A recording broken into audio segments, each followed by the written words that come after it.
Hello friend. आज का हमारा टॉपिक है हिंदी में दलित आत्मकथा जितने भी लिखे गए हैं उनको हम ट्रिक से याद करने की कोशिश करेंगे। तो देखते हैं, एक तरफ हमारे लेखक हैं, दूसरी तरफ आत्मकथा है यहाँ पे, और इनके प्रकाशन वर्ष भी दिए गए हैं फ्रेंड्स। इसको थोड़ा सा आप लोग ध्यान दे लीजिएगा।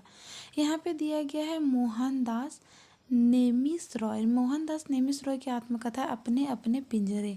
तो यहाँ पे मोहनदास मतलब क्या, मान लीजिए मोहनदास करमचंद गांधी, गांधी का नाम था ना, मोहनदास करमचंद गांधी, ये उनका फुल फॉर्म था, मतलब बोल सकते हैं पूरा नाम था। यहाँ पे अपने अपने पिंजड़े, तो बताइए कि जब गांधी जी ने जब अपना आंदोलन शुरू किया था तो उसको कहाँ ले गया था? अपने पिंजरे में बंद कर दिया था। किसने? अंग्रेजों ने किया था ना, अपने अपने पिंजरे में बंद कर दिया था। तो अपने अपने पिंजरे किसके हो जाएंगे? मोहनदास नेमिस रॉय के हो जाएंगे। ठीक है। दूसरा है हमारा ओम प्रकाश वाल्मीकि, जो कि जूठन। अब बताइए कि वाल्मीकि जी कौन है? अब बताइए वाल्मीकि जी कौन है? वाल्मीकि जी कौन है जिन्होंने क्या की? रामायण की रचना की। ठीक है। तो अब उनको क्या खिलाते हैं? जूठन। तो ये तो गलत बात है ना। ओम प्रकाश वाल्मीकि जी, या तो फिर इसको हम ऐसे भी जोड़ सकते हैं कि ओम प्रकाश जो यहाँ पे वाल्मीकि से मैंने जोड़ा है, वाल्मीकि जी अगर जूठन खा सकते हैं किसी का, तो हम लोग क्यों नहीं खा सकते हैं? तो वाल्मीकि जी क्या खा रहे हैं? जूठन खा रहे हैं। उनको अपने आप पे अभिमान नहीं है, फिर भी वो इतने बड़े रचयिता होते हुए भी फिर भी उन्होंने जूठन खा रहे हैं। ठीक है। तो ये इनकी आत्मकथा हो जाए, ऐसे भी रिलेट कर सकते हैं। दूसरा हो जाएगा कौशल्या वैसंती। इसको क्या लगा? दोहरा अभिशाप लगा। इसका यहाँ पे हम बोल सकते हैं कौशल्या से अगर हम यहाँ पे बात करेंगे तो कौशल्या कौन थी? राम की माता थी। राम की माता थी। तो राम जी जब वनवास चले गए तो एक अभिशाप लगा, और उसके बाद क्या हुआ? कौशल्या के हस्बैंड जी जो है दशरथ जी, वो भी उनका भी डेथ हो गया। तो दोहरा अभिशाप लगा, एक ही बार में पुत्र भी चले गए और पति भी चले गए। ठीक है। तो दोहरा अभिशाप कौशल्या वैसंती। ठीक है। अब यहाँ पे देखते हैं माता प्रसाद का क्या है? झोपड़ी से महल। अब इसको कैसे याद करेंगे? माता, मान लीजिए कि माता लोग जो रहती है, अब वो झोपड़ी से महल। जब कभी कभी किसी का शादी होता है फ्रेंड्स, थोड़ा सा ये हम बोल सकते हैं जोकिंग टाइप से है, बट ये याद करने के लिए मैंने इसको डिकोड किया हुआ है। आई होप आप लोगों को अच्छे लगेंगे। माता, जैसे कि किसी किसी का शादी हो जाता है तो उनका पहले उनके पास घर नहीं रहता, यानी कि एक झोपड़ी रहता है, कहने का मेरा तात्पर्य। धीरे धीरे क्या करती है माता लोग? मेहनत करती है, और उसके बाद क्या करती है? वो महल बनवाती है अपना। तो क्या करती है? झोपड़ी से महल तक। तो बोलती है ना माता लोग कभी कभी कि मेरे ये बाल धूप में सफ़ेद नहीं हुए हैं, मैंने झोपड़ी से महल तक के रास्ते देखे हैं। तो यहाँ से इस तरह से भी हम इसको डिकॉर्ड करके याद कर सकते हैं। ठीक है। नेक्स्ट हमारा आ जाता है सूरजपाल चौहान का क्या है? तिरस्कार और संतप्त। अब बताइए सूरज का कौन तिरस्कार करेगा? अगर सूरज का कोई तिरस्कार करेगा तो क्या होगा? संतप्त। संतप्त का अर्थ यहाँ पे आप श्राप से लगा लीजिए। ठीक है। श्राप से। ठीक है। आई होप कि ये आप लोग रिकॉर्ड कर पा रहे होंगे। श्राप इसका अर्थ नहीं होता है, मैंने संतप्त का अर्थ श्राप से रख दिया है। ठीक है। याद करने के लिए कि संतृप्त हो जाएगा, यानी कि सूरज का क्या करेंगे? हम तिरस्कार करेंगे सूरज का, तो क्या होगा? तिरस्कार करेंगे संतृप्त, यानी कि श्राप लगेगा। ठीक है। यहाँ पे नेक्स्ट हमारा आ जाता है फिर कि शिवराज सिंह बेचैन। बेचैन जो इंसान रहता है वो क्या होता है? बेवक्त गुजर जाता है ना। अब बेचैन से यहाँ पे अर्थ मैंने लगा है कोई इंसान बहुत टेंशन में रहता है, बहुत टेंशन में रहता है, बेचैन रहता है, तो वो क्या होता है? बेवक्त ही तो गुजर जाता है ना। बोलता है ना बेचारा बहुत अच्छा था, समय से पहले ही गुजर गया। ठीक है। तो बेवक्त, यही ऐसे ही ये माली क्या थे? ये बेचैन हो गए थे। ठीक है। जिस कारण से क्या हुए थे? ये बेवक्त ही गुजर गए, और इनके जो मतलब माली का जो पुत्र पुत्री लोग होगा, उनका जो होता है बचपन जो है मेरे कंधों पर आ गया, यानी कि जो हम लोग पढ़ रहे हैं ना, हम लोगों के कंधे पर आ गया। तो मेरा बचपन मेरे कंधों पर। या फिर ऐसे कर सकते हैं माली के जो बच्चे थे, माली जब उनको बेवक्त गुजर गया तो उनका बचपन जो उन्हीं के कंधों पर आ गया। तो क्या हो गया? मेरा बचपन मेरे कंधों पर। ठीक है। तो क्या है? शिवराज सिंह बेचैन। ठीक है। बेचैन।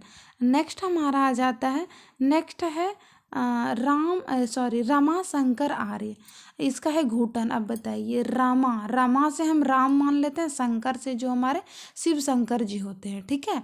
आर्य मतलब क्या होता है, हमारा भारत देश को बोला जाता है ना आर्य, ठीक है। तो ये लोग जब पृथ्वी पर आए, आर्य आए, राम शंकर जब आर्य आए तो इनको क्या हुई, घुटन हुई।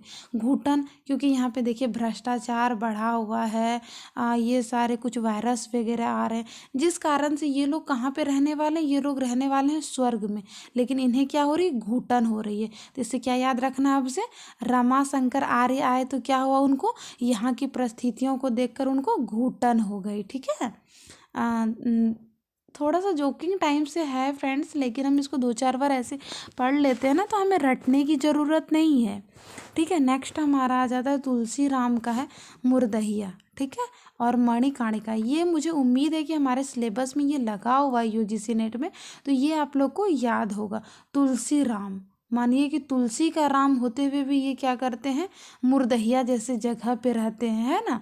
सोचिए कि तुलसी, ऐसे भी आप याद कर सकते हैं कि तुलसीदास कि जब माता पिता नहीं रहे थे और इनकी झोपड़ी को जला दिया गया था, आप लोग को पता था जब बचपन थे, तो ये क्या था, मुर्दहिया जैसे जगह पे रहते थे, ठीक है। उसके बाद एक दिन इसके पास क्या है, मणिकर्णिका आई। क्या आई, मणिकर्णिका।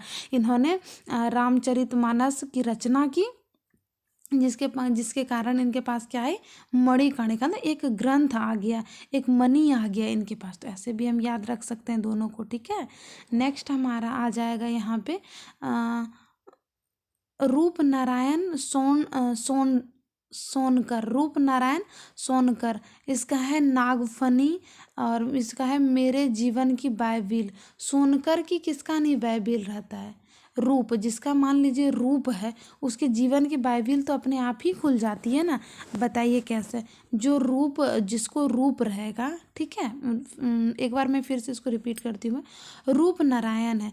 अब बताइए कि रूप का जो नारायण होगा उसका नागफनी तो रहेगा। नागफनी का अर्थ है यहाँ कि वो तो सुंदर तो रहेगा ही। सोच लीजिए रूप नारायण है तो नागफनी रहेगा, देखने में होता है ना कि एकदम नागिन के जैसे लगता है, नागफनी रहेगा। जब वो नागफनी रहेगा तो उनके जीवन का बाइबिल तो ऐसे ही निकल जाएगा कि वो अपने जीवन में किस तरह से है, ठीक है। तो जीवन का बाइबिल कैसे निकलेगा, रूप रहेगा, रूप का नारायण रहेगा तो वो नागफनी रहेगा, नागफनी रहेगा तो उनके जीवन का बाइबिल तो खुद ही बन जाएगा, क्योंकि रूप है तो खुद ही में वो बाइबिल बन गया है। होता है ना, कोई कोई इंसान बहुत सुंदर रहते हैं, इस टाइप से भी आप जोड़ सकते हैं।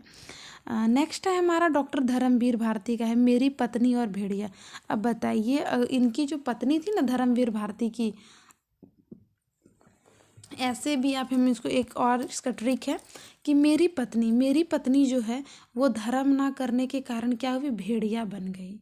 मेरी पत्नी धर्म ना करने के कारण क्या बन गई, अब से याद रखना है, मेरी पत्नी और भेड़िया कौन है, मेरी पत्नी ने क्या किया, धर्म नहीं किया, जिस कारण से वो भेड़िया बन गई, ठीक है। नेक्स्ट है हमारा, देखेंगे यहाँ पे सुशीला टाकभोर को क्या है, सुशीला, अब सुशीला नाम की एक दादी है, इसकी मैं एक कहानी सुनाती हूँ। यहाँ मेरे यहाँ एक सुशीला नाम की दादी है, उसको क्या होता है, शिकंजे में दर्द होता है बहुत, ठीक है, यानी कि उनको बहुत ज़्यादा दर्द होता है। अभी अगर आपसे अब कभी ऐसा क्वेश्चन आए कि शिकंजे में दर्द है, तो आप याद रखिएगा कि माही की जो एक दादी है ना, उनको शिकंजे में बहुत दर्द रहता है, ठीक है। एक्चुअली में सही में है सुशीला नाम की, ठीक है, मैंने इसको यहीं से रिकॉर्ड करके याद रखा है, ठीक है। आप लोग भी कर सकते हो, याद रख सकते हो। तो इस तरह चीज़ों को भूलते नहीं हैं हम, 2-4 बार इस तरह खुद में बोलते हैं ना कि हंस हंस के पढ़ लें तो वो चीज़ें याद रह जाती है, ठीक है। तो आई होप ये वीडियो आप लोगों के एग्ज़ाम के लिए यूज़फुल रहेंगे। तो फ्रेंड्स, मिलते हैं किसी नेक्स्ट वीडियो में, तब तक के लिए थैंक यू सो मच।